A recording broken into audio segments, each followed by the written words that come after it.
Hi hello welcome back to my YouTube channel. ಎಲ್ಲರಿಗೂ ಬಸವ ಜಯಂತಿ ಹಬ್ಬದ ಆರ್ಥಿಕ ಶುಭಾಶಯಗಳು. ಇವಾಗ ಪೂಜೆ ಮಾಡೋಕ್ಕೆ ಎಲ್ಲ ರೆಡಿ ಆಗೈತೆ. ಇವಾಗ ಪೂಜೆ ಮಾಡಿ ನಾವು ಬೆಂಗಳೂರಿಗೆ ಹೊರಡೋಣ. ನಮ್ಮ ಮನೆಯಲ್ಲಿ ಯಾವ ಥರ ಪೂಜೆ ಮಾಡ್ತಾರೆ ಅನ್ನೋದನ್ನು ನಾನು ವಿಡಿಯೋ ಮಾಡಿ ತೋರಿಸ್ತೀನಿ. ಸೊ ಬನ್ನಿ ಹೋಗೋಣ. ಇದು ಬಸವನ ಜಯಂತಿಗೆ ಇದೇ ಹೂವನ ಮುಟ್ಸೋದು. ಇದರಲ್ಲಿ ನಾವು ಮುಂಚೆ ಆಟ ಆಡ್ತಿದ್ವಿ. ಇದರಲ್ಲಿ ಹಿಂಗೆ ಇದನ್ನು ಓಪನ್ ಮಾಡಿದರೆ ಮಧ್ಯದಲ್ಲಿ ಈ ಥರ ಬರುತ್ತಲ್ವ, ಇದರಲ್ಲಿ ಜಗಳ ಆಡೋದು ಅನ್ನೋ ಥರ ನಾವು ಮಾಡ್ತಾ ಇದ್ವಿ. ಸೊ ಇದೆಲ್ಲ ಚೈಲ್ಡ್ಹುಡ್ ಮೆಮೊರೀಸ್ ಅಂತಲೇ ಹೇಳ್ಬೋದು. ಇವಾಗ ಪೂಜೆ ಎಲ್ಲ ಮುಗಿಸ್ಬೇಕು. ಪೂಜೆ ಮುಗಿಸ್ಬೇಕು ಅಂದರೆ ಈಚೆಯಿಂದ ನಮ್ಮ ಗಂಗೆನೋ ಅಥವಾ ಗೌರಿನೋ ಇಬ್ಬರೊಳಗಡೆ ಒಬ್ಬರನ್ನ ಕರ್ಕೊಂಡು ಬರಬೇಕು. ಕರ್ಕೊಂಡು ಬಂದಾದಮೇಲೆ ಪೂಜೆ ಮಾಡಬೇಕು. ಇವಾಗ ಪೂಜೆಗೆ ನಮ್ಮಮ್ಮ ಎಲ್ಲ ರೆಡಿ ಮಾಡ್ತಿದ್ದಾರೆ. ನಾನಿವಾಗ ಪೂಜೆ ಮಾಡಿ ತಿಂಡಿ ತಿಂದು ಕಾಫಿ ಏನಾದರೂ ಕುಟ್ಕೊಂಡು ಹೋಗಬೇಕು. ಅಲ್ಲಿವರೆಗೂ ಈ ವಿಡಿಯೋನ ಎಲ್ಲೋ ಸ್ಕಿಪ್ ಮಾಡ್ದೇ ನೋಡ್ತಾ ಇರಿ. ಇನ್ನು ಯಾರ್ಯಾರು ನನ್ನ ಚಾನಲ್ಗೆ ಸಬ್ಸ್ಕ್ರೈಬ್ ಆಗಿಲ್ಲ ಸಬ್ಸ್ಕ್ರೈಬ್ ಆಗಿ, ಲೈಕ್ ಮಾಡಿ, ಶೇರ್ ಮಾಡಿ, ಕಮೆಂಟ್ ಮಾಡಿ.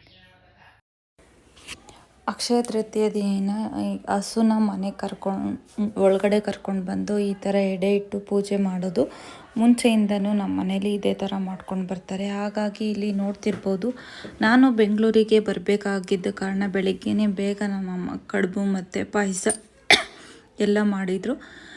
ಪೂಜೆನೂ ಮಾಡೋಗ್ಬಿಡು, ಆಮೇಲೆ ನಮಗೆ ಸರಿ ಹೋಗಲ್ಲ ಅಂತ ಹೇಳಿದ್ರು. ಸೊ ಹಾಗಾಗಿ ನಾನು ಪೂಜೆ ಮಾಡಿ ಹೋಗ್ಬಿಡೋಣ ಅಂತ ಅಂದ್ಕೊಂಡು ಇಲ್ಲಿ ಪೂಜೆಗೆ ನಾನು ಎಲ್ಲದೂ ರೆಡಿ ಮಾಡ್ಕೊಂಡಿದ್ರು ನಮ್ಮಮ್ಮ. ನಾನು ಪೂಜೆಗೆ ಎಲ್ಲ ಇವಾಗ ಅದಕ್ಕೆ ಕುಂಕುಮ ಅರಿಶಿನ ಎಲ್ಲದನ್ನು ಇಟ್ಟು ಇಲ್ಲಿ ನಾನು ಪೂಜೆಗೆ ರೆಡಿ ಮಾಡ್ಕೋತಿದ್ದೆ. ಅದು ಒಂದು ಕಡೆ ಅಂತೂ ನಿಲ್ತಾನೆ ಇರಲಿಲ್ಲ, ಎಲ್ಲ ಕಡೆನೂ ಹೋಗ್ತಿತ್ತು. ಹಾಗಾಗಿ ನಾನು ಸ್ವಲ್ಪ ಆ ಕಡೆ ಈ ಕಡೆ ಓಡಾಡೋದು ಇದಾಯಿತು. ಸ್ವಲ್ಪ ಲೇಟೇ ಆಯಿತು ಅಂತಲೇ ಅನ್ಕೋಬೋದು. ಅದು ಒಂದು ಕಡೆ ಕರೆಕ್ಟಾಗಿ ನಿಂತ್ಕೋತಿರ್ಲಿಲ್ಲ. ಇವನು ತಿನ್ನೋದಕ್ಕೆ ಏನೇನೋ ಕೊಡ್ತಿದ್ದ, ಬಟ್ ಅದು ಹಂಗಾದ್ರೂ ಆ ಕಡೆ ಈ ಕಡೆ ನೋಡಿಕೊಂಡು ಹೋಗ್ತಿತ್ತು. ಫೈನಲಿ ಎಲ್ಲ ಆಯಿತು. ಪೂಜೆನೂ ಮುಗಿಸ್ದೆ. ಪೂಜೆ ಮುಗಿಸಿ ಆದಮೇಲೆ ಅದಕ್ಕೂ ಊಟ ಎಲ್ಲ ಕೊಟ್ಟು ಅದಕ್ಕೆ ನಮ್ಮಮ್ಮ ಕಾಲಿಗೆ ನಮಸ್ಕಾರ ಮಾಡ್ಕೊ ಅಂದರು. ಇದೆಲ್ಲ ಆಯಿತು. ತಿಂಡಿ ತಿಂದು ನಾನು ಬೆಂಗಳೂರು ಕಡೆಗೆ ಹೊರಟೆ. ಇದು ನೆಕ್ಸ್ಟ್ ಡೇ ನಾನು ಆಫೀಸಿಂದ ಬಂದು ಬಟ್ಟೆ ಎಲ್ಲ ವಾಶ್ ಮಾಡಿ ಇವಾಗ ಸ್ವಲ್ಪ ತಲೆಗೆ ಆಯಿಲ್ ಅಪ್ಲೈ ಮಾಡೋಣ ಅಂತ ಅಪ್ಲೈ ಮಾಡ್ತಾಯಿದ್ದೀನಿ. ಯಾಕೆಂದರೆ ನಾಳೆ ಸಂಡೇ ಆಗಿರೋದ್ರಿಂದ ಒಂದು ದಿನ ಇರುತ್ತಲ್ವ ಅನ್ನೋದಕ್ಕೋಸ್ಕರ ನಾನು ಇಲ್ಲಿ ಆಯಿಲ್ ಅಪ್ಲೈ ಮಾಡೋದಕ್ಕೆ ಆಯಿಲ್ನ ಬಿಸಿ ಮಾಡಿಕೊಂಡು ಅಪ್ಲೈ ಮಾಡ್ಕೋತಾ ಇದ್ದೀನಿ. ಎಣ್ಣೆನ ಹಾಕೋತಿದ್ದೀನಿ.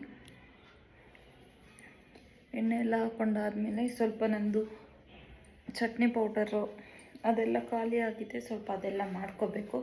ಹಾಗಾಗಿ ಇವಾಗ ಸ್ವಲ್ಪ ಆಯಿಲ್ ಅಪ್ಲೈ ಮಾಡ್ಕೊಂಡು, ನಾಳೆ ಹೇಗಿದ್ರು ಸಂಡೇ ಅಲ್ವಾ, ಸೊ ಆಯಿಲೆಲ್ಲ ಅಪ್ಲೈ ಮಾಡ್ಕೊಂಡಾದಮೇಲೆ ಸ್ವಲ್ಪ ಚಟ್ನಿ ಪೌಡ್ರೆಲ್ಲ ಮಾಡಿಟ್ಕೊಂಡ್ರೆ ನಾಳೆ ಸ್ವಲ್ಪ ಫ್ರೀಯಾಗಿರ್ಬೋದು. ಸ್ವಲ್ಪ ಹೊರಗಡೆ ಹೋಗೋದಿದೆ ನಾಳೆ ಅನ್ನೋದಕ್ಕೋಸ್ಕರ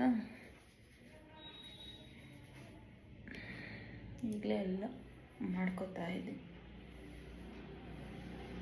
ಫ್ರೆಶ್ ಅಪ್ ಆಗಿ ಸ್ವಲ್ಪ ಕಾಫಿ ಆ ಥರದ್ದೇನಾದರೂ ಕೊಟ್ಬಿಟ್ಟು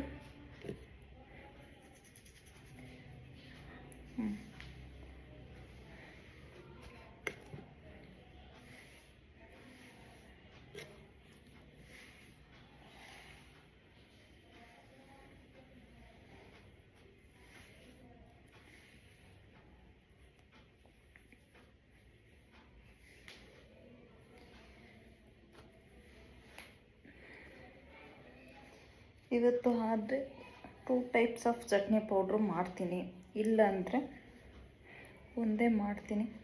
ಯಾಕೆ ಅಂದರೆ ಸ್ವಲ್ಪ ಮೇಲೆಲ್ಲ ಮಾಡೋದಿದೆ, ಕೆಲಸ ಜಾಸ್ತಿ ಇದೆ. ಸೊ ಹಾಗಾಗಿ ಅಷ್ಟು ಮಾಡೋಣ ಅಂತ ಅಂದ್ಕೊಂಡಿದ್ದೀನಿ. ಸೊ ಇವಾಗ ಫ್ರೆಶ್ ಅಪ್ ಆಗಿ ಆಮೇಲೆ ಸಿಗ್ತೀನಿ ನಿಮಗೆ. ಸೊ ಇವಾಗ ಫ್ರೆಶ್ ಅಪ್ ಎಲ್ಲ ಆಗಿದೆ. ಸೊ ಇವಾಗ ನಾನು ಶೇಂಗಾ ಚಟ್ನಿ ಪುಡಿ ಮಾಡ್ಕೊಳ್ಳೋಣ. ಅದಾದರೆ ತುಂಬ ದಿನ ಬರುತ್ತೆ. ಚಪಾತಿ ಅಥವಾ ರೊಟ್ಟಿ ಏನಾದರೂ ಆಯಿತು ಮಾಡಿಕೊಂಡು ತುಂಬ ದಿನ ಆದಮೇಲೆ ಇಟ್ಕೊಂಡು ತಿನ್ಬೋದು. ಸೊ ಬನ್ನಿ ಮಾಡ್ಕೊಳ್ಳೋಣ.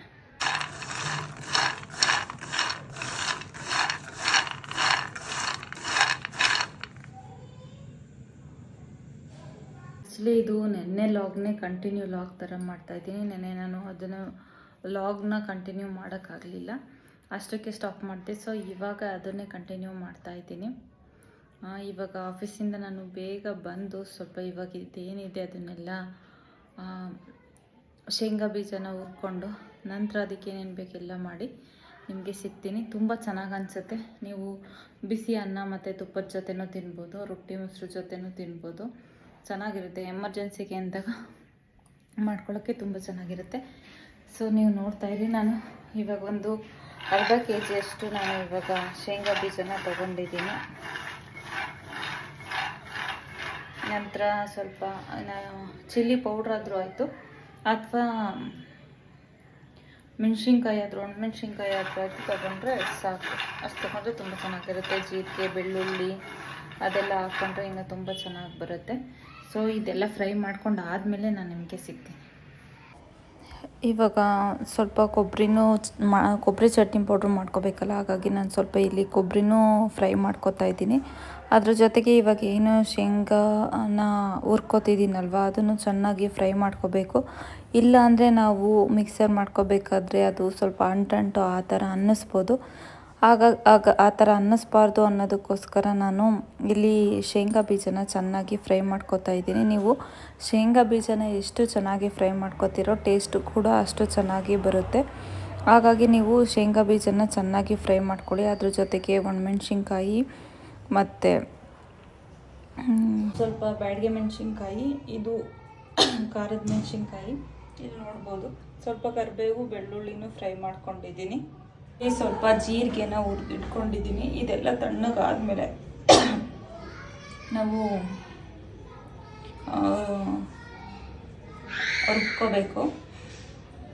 ಸೊ ಇವಾಗ ಹುರಿದಿಟ್ಕೊಂಡಂಥ ಮೆಣಸಿನ್ಕಾಯಿ, ಜೀರಿಗೆ, ಕರಿಬೇವು ಮತ್ತು ಏನಿದು ಬೆಳ್ಳುಳ್ಳಿ ಎಲ್ಲ ಹಾಕ್ಕೊಂಡಿದ್ದೀನಿ. ಅದ್ರ ಜೊತೆಗೆ ಹುರಿದಿಟ್ಕೊಂಡಿರೋ ಇದನ್ನು ಸ್ವಲ್ಪ ಹಾಕ್ಕೊಂಡಿರ್ತೀನಿ. ಮಿಕ್ಸರ್ ಮಾಡ್ಕೊಳ್ಳೋಣ ನೋಡೋಣ. ಸೊ ಫೈನಲಿ ಶೇಂಗಾ ಚಟ್ನಿ ಪುಡಿ ರೆಡಿಯಾಗಿದೆ. ನೆಕ್ಸ್ಟ್ ಇವಾಗ ಕೊಬ್ಬರಿದು ಒಂದು ಚಟ್ನಿ ಪುಡಿ ಮಾಡಬೇಕು. ಅದಾದಮೇಲೆ ನಾನು ನಿಮಗೆ ಸಿಗ್ತೀನಿ. ನೋಡ್ಬೋದು, ತುಂಬ ಚೆನ್ನಾಗಿರುತ್ತೆ ಮೊಸರು ಜೊತೆ ಎಲ್ಲ.